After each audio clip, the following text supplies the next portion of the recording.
This episode of the ResortLoop.com podcast is brought to you by Joffrey's Coffee and Tea Company. Joffrey's is proud to be the official specialty coffee of Disney. Enjoy drinks and pastries at Joffrey's kiosks throughout the parks and check out the Disney Specialty Coffee Collection only at Joffreys.com. Hey everybody, thanks for joining us. I'm Tim Scott.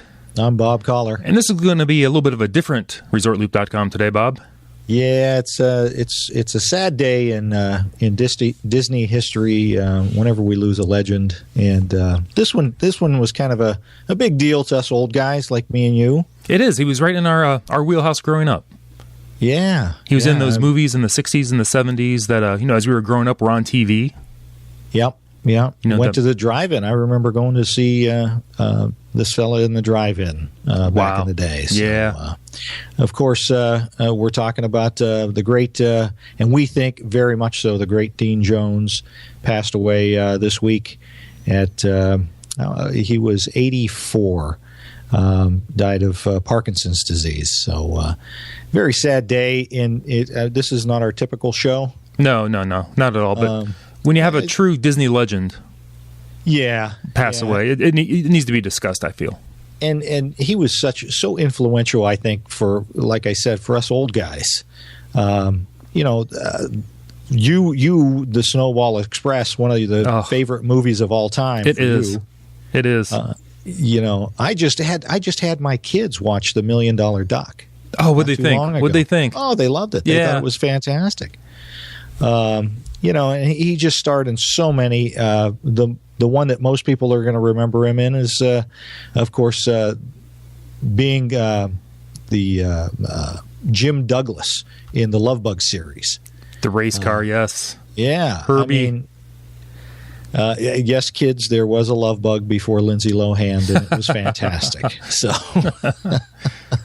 when you look up Love Bug at the library or wherever you want to get the Love Bug movie, pass by the Lindsay Lohan one and get the one with Dean Jones on it. A difficult day for us as one of the great legends. Our childhood. Exactly. I kind of equate him on a Disney level, being in the Disney Company with the Sherman Brothers. Oh, absolutely. I just recently saw, The Boys, and it goes over their entire career, and most of his career that we're aware of was with Disney, but he did some big projects outside of Disney as well. Oh, he sure did. Yeah. He was in on Broadway, for goodness sakes. Yes. If you've never heard him sing, I almost called him Jim Douglas, Dean Jones sing. What a wonderful voice. Yeah, he's got a fantastic voice, and he actually was on Broadway in 1970 in Stephen Sondheim's Company. So his original plan was to be a great singer. Right. Back in before 1956 when he started his motion picture career, and thought, well, I'll do this acting thing just to pay the bills for a while until I get my hit record. Exactly. Yes. And he turned it around, and Walt Disney actually discovered him, if you will, when he was starring in as Ensign O'Toole. I don't remember that. It was a NBC. It was a lead-in show to Walt's The Wonderful World of Color. Oh yeah, I think that, and I should have looked this up. I think that was a TV spinoff of a movie. I don't think he was in the movie, but I think there was a movie that was out. Oh, maybe it was like the Ensign Pulver type movie. I'd have to look that up.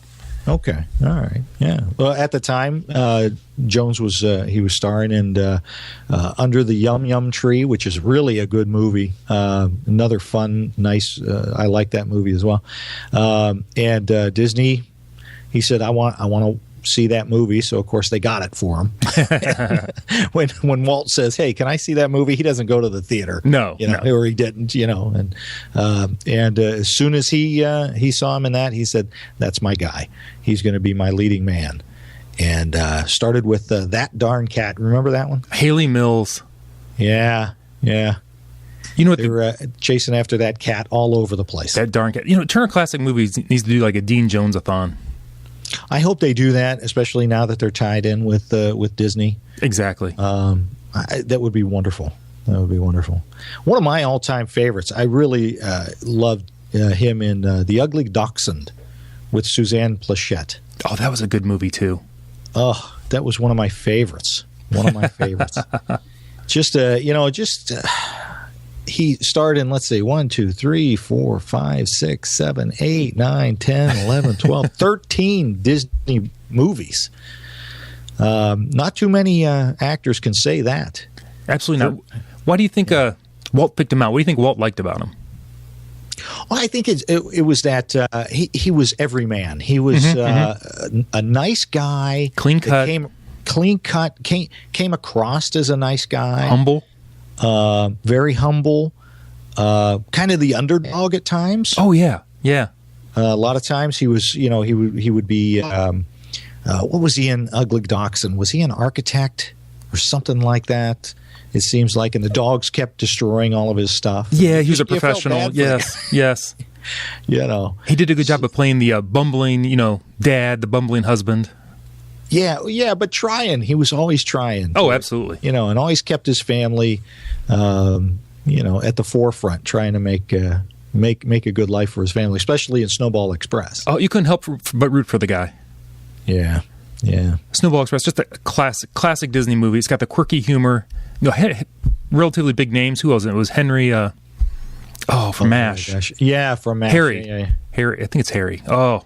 Yeah, I can't remember. I'm blanking because I wasn't going to talk about him. Yeah, that was he was in that. Keenan Wynn was in there. Another big Disney guy.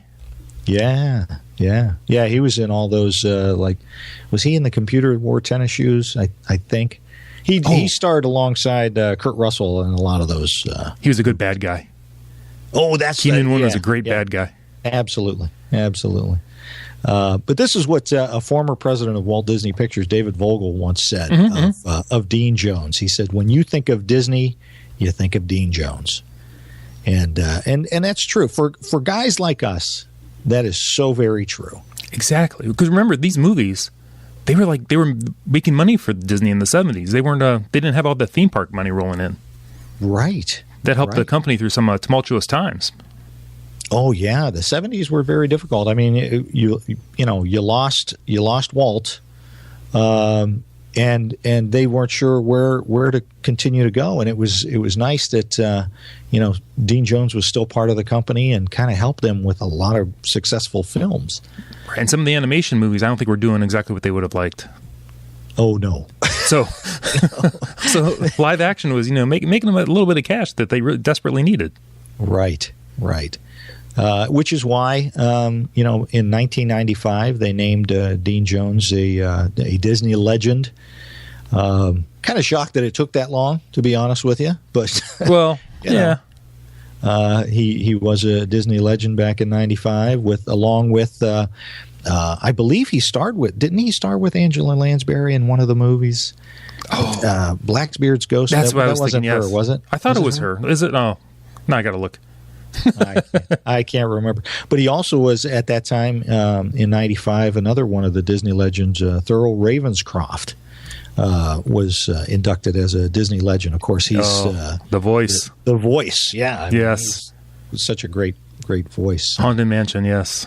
Yeah.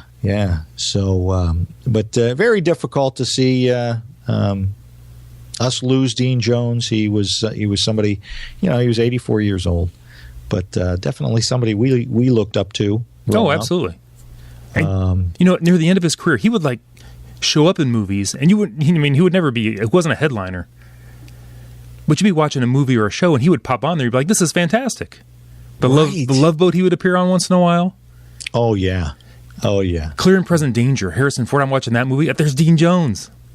Yeah, can you believe that?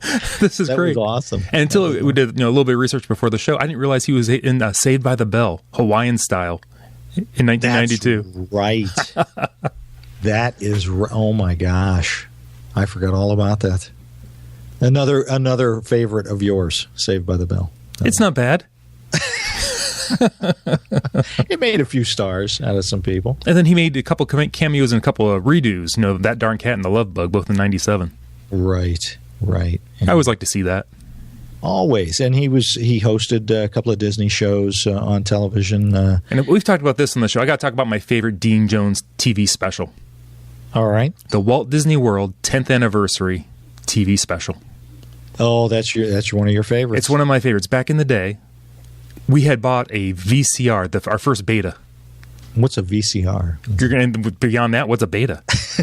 But we bought that like a week or two after the special aired, and I was upset that we didn't buy it beforehand. I audio recorded it on the old cassette recorder with the 5 buttons.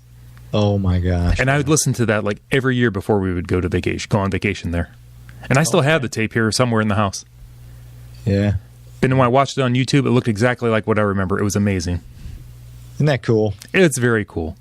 But there are big names in that special too. Yeah. It had Michael Keaton. Oh, yeah. Oh, my gosh. That's right. Dana Plato, Ricky Schroeder.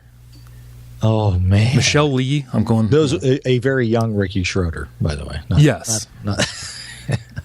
Wow. So if you get a chance, just pull that up on YouTube and watch it. It'll be worth your entertainment. It's a little campy, a little hokey, but, it was what was it, in 1981, so state of TV wasn't quite as evolved at that point. I think it was color.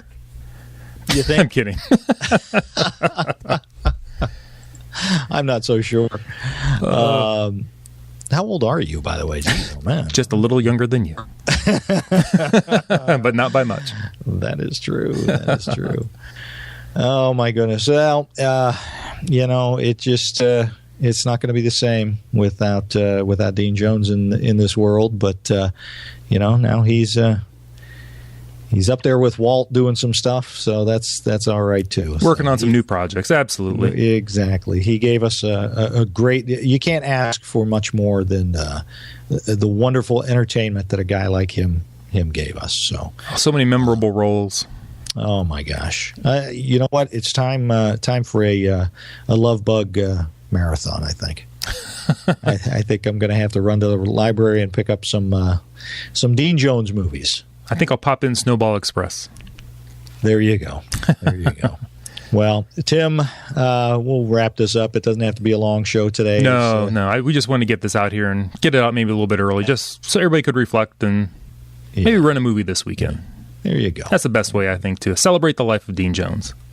There you go. All right. So that's all I've got, Tim. Excellent. Everybody, thanks for joining us. This has been The Gateway to the Magic. See you, everybody. Well, the family's together. The weather is fine. This vacation is gonna be great. All the luggage is packed, so let's load up the car and get rolling before it's too late. So now we're on the road, on the way to a wonderful holiday. Bye-bye blues, excuse our dust, it's Disney World.